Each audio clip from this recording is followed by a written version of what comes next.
November 2025. A sealed box in Graceland's archives. Inside, a document Elvis hid for nearly 50 years. What if everything you knew about the king was carefully constructed? What if his biggest dream had nothing to do with music, fame, or fortune? This document reveals a secret so profound it could rewrite history. And it's been waiting 48 years to be found. The sealed box. November 12, 2025. Graceland Archives, 9:47 a.m. Dr. Rebecca Torres slides on white cotton gloves. Box number 847 sits on the examination table, sealed with yellowed tape that reads, Estate Seal, open November 2025. 48 years. That's how long this box has been locked away. Rebecca's hands tremble as she cuts the seal. The tape splits with a whisper. Inside, a leather folder, brown with age. On the cover, Elvis's handwriting. Project Meridian, for future review only. She opens it, a typed letter dated March 15, 1976. To whoever reads this, what follows is the most important work I've ever attempted. Not a song, not a movie, something that could change lives. I'm documenting it here because I may not live to see it completed. If you're reading this, it means I didn't. Please understand what I was trying to do. Elvis Presley. Rebecca turns the page. Her breath catches. What no one knew. Then she reads the first page, and everything changes. 43 pages, detailed blueprints, budget breakdowns, research proposals. This wasn't a hobby. This was a fully planned medical research initiative. Project Meridian, using music as medicine. Elvis's handwritten note in the margin stops Rebecca cold. Baptist Hospital, 1975. Saw a boy with autism. Doctors said he'd never speak. Someone played my record. The boy started singing, then speaking. The doctors couldn't explain it. I can't either, but I can't stop thinking about it. The project outline is staggering. 3 treatment facilities: Memphis, Los Angeles, New York.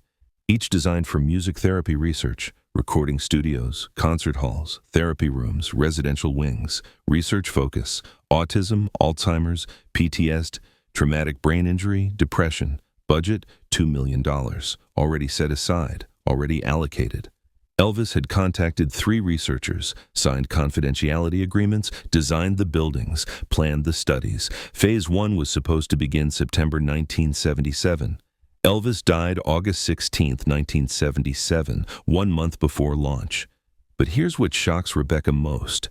Elvis made it completely anonymous. No Presley name, no publicity, no recognition. A note in his handwriting. This can't be about me, has to be about the work. If my name is attached, people will dismiss it as publicity or expect miracles. Neither helps the patients. This has to stand on its own. But what Elvis wrote next makes Rebecca's hands shake. Another section, titled, Why This Must Stay Hidden.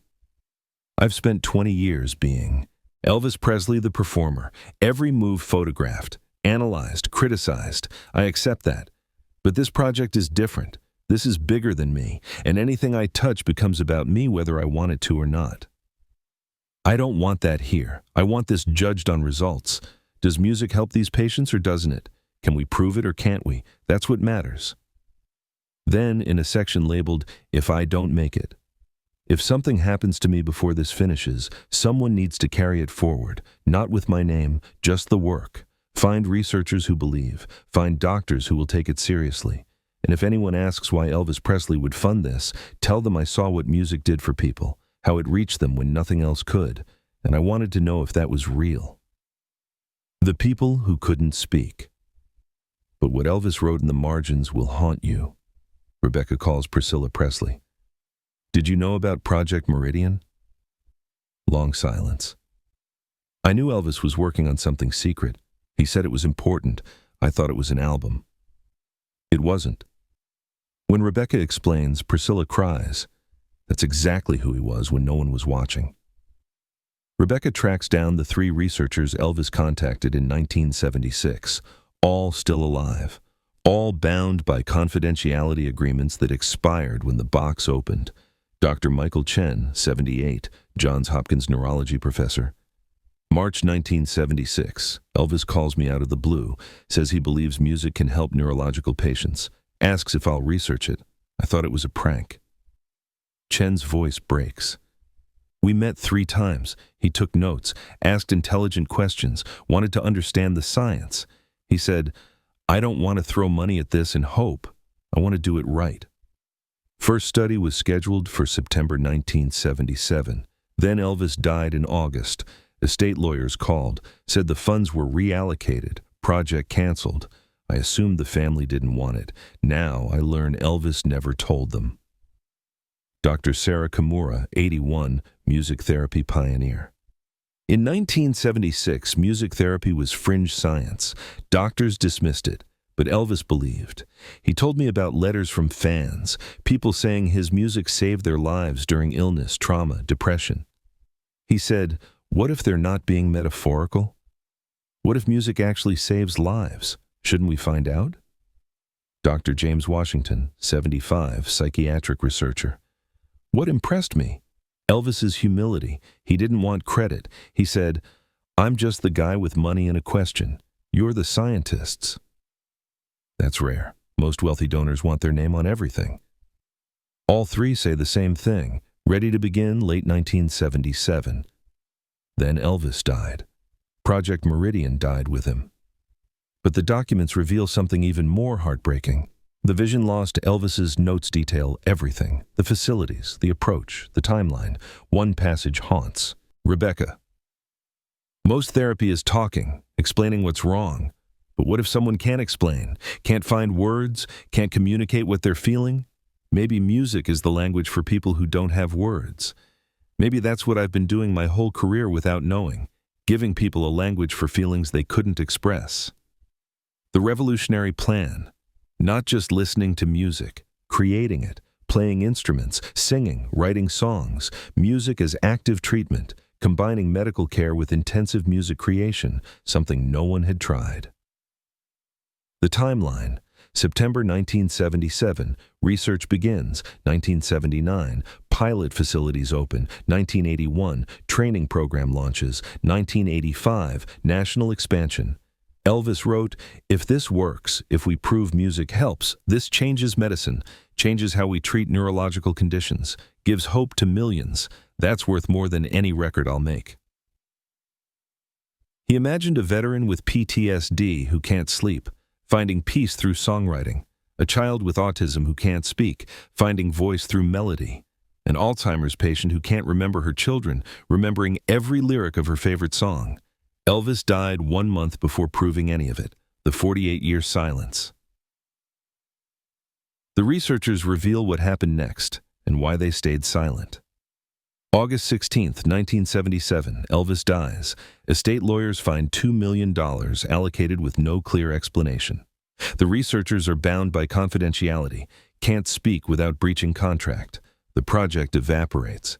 For 48 years, it exists only in box number 847. Here's the tragedy. In those 48 years, music therapy became exactly what Elvis predicted. It's now proven medical treatment for autism, Alzheimer's, PTSD, brain injuries, everything Elvis wanted to study. Dr. Chen reviewing Elvis's 1976 proposal. He was asking the right questions that we didn't answer definitively until the 2000s. If Project Meridian had moved forward, we might have proven this decades earlier, might have helped millions sooner. Dr. Kimura. Elvis saw what the medical establishment wouldn't accept for 30 years. That's not intuition, that's genius. The researchers have carried this for 48 years, knowing what could have been, unable to speak about it, watching music therapy slowly gain acceptance, knowing Elvis believed it first. Dr. Washington. Every breakthrough in music therapy research, I thought, Elvis knew. He knew in 1976, and we could have proven it if he'd lived 1 more month. December 2025, they make the announcement that brings it all full circle. December 1st, 2025, Graceland press conference. The room is packed. Media, researchers, music therapists, medical professionals, everyone wondering why they were summoned. Priscilla Presley steps to the microphone. For 48 years, we've known Elvis as a performer, an icon. Today, we're revealing who he was in private, a visionary who saw the healing power of music 50 years before science proved it, She explains Project Meridian, the sealed document, the secret plan, the anonymous facilities, the research that never happened. Elvis died 1 month before launch. For nearly 5 decades, this vision stayed locked in a box, until now. Then the announcement that changes everything. The Elvis Presley Charitable Foundation is reviving Project Meridian. The 3 original researchers will lead. The facilities Elvis designed will be built. The studies he planned will move forward. The room erupts, but Priscilla holds up her hand. One condition. Elvis made it clear, this can't be about him. The facilities won't bear his name. They'll be called Meridian Centers, as he intended. No Elvis branding, no publicity stunts, just the work. We're doing it exactly how Elvis wanted, not for recognition, for results. Dr. Chen, now on stage, can barely speak. 48 years. We've waited 48 years to finish what Elvis started, and we're going to prove he was right. Construction begins spring 2026. First patients accepted 2027. The timeline Elvis wrote in 1976 finally happening in 2027, 50 years late, but happening. Have you or someone you know been helped by music during illness or trauma? Music therapy is now proven treatment for autism, PTSD, Alzheimer's, and more. Share your story in the comments. Elvis believed in this before anyone else did, what this reveals. A document hidden for 48 years reveals Elvis Presley's greatest ambition, proving music heals. Not another hit, not another concert, a medical research project that could help millions. He kept it secret, anonymous, no recognition, just the work. He died 1 month before proving it. Here's what changes. We knew Elvis the performer, now we know Elvis the visionary. The man who saw music therapy's potential in 1976 when doctors dismissed it, who believed strongly enough to risk millions, who designed facilities, recruited researchers, planned studies, all in secret, who wanted no credit, just results. The document shows his humility. This has to be about the work, not me. His foresight, asking questions in 1976 that science didn't answer until the 2000s. His compassion. Music gave me everything. Maybe it can give back to people who need it more. And his tragedy. Dying 30 days before launch. But also his victory. Because in 2025, we're finally finishing what he started. The Meridian Centers will open without his name, just like he wanted. Because Elvis taught us, true legacy isn't what bears your name, it's what bears your values. What meaningful work are you doing that nobody knows about? Share anonymously if you want. Sometimes the most important work is the work done in silence. Subscribe to Elvis Presley Legacy Stories for discoveries proving that private character defines public legacy. Share this with musicians, therapists, researchers, or anyone who believes music heals. Elvis believed it 50 years before science proved it. If you're building something meaningful in silence, keep going. Legacy isn't about recognition, it's about impact. Elvis spent his final years planning something that wouldn't bear his name, wouldn't bring fame, wouldn't add to his legend. He did it because it could help people. 48 years later, we're proving he was right. The Meridian Centers will open without Elvis's name on the buildings, but with his vision in every note. That's legacy, not what you put your name on, what you believe in enough to keep anonymous, just like Elvis wanted.